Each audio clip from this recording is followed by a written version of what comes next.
Hi, I'm Noah, and I'm roasting every US president in order again. Today is part 2 of my roast of third US president and a man who looks like a headmaster at a school where they teach boys to be more haughty, Thomas Jefferson. In the 1780s, when Jefferson was living in Paris as a diplomat, he told a teenage enslaved girl, Sally Hemings, whom he'd been coercing into sex, that if she would come back to the United States with him, he would free their children when they reached adulthood.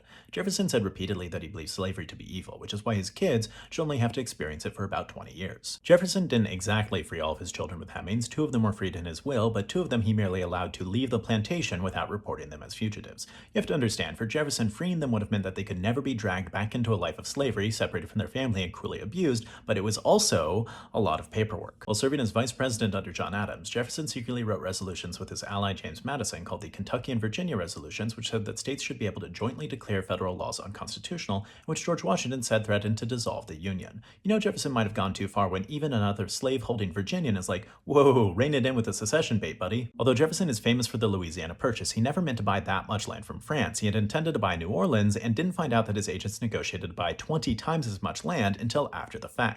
Regardless of how you feel about the Louisiana Purchase, you can't really give all the credit to Jefferson. Percentage-wise, he only really meant to buy Le. Post-Louisiana Purchase, Jefferson spoke and wrote often about his desire to have Native Americans assimilate into the society of the U.S., although some historians say that this was just a mask for a cynical desire to take possession of their land.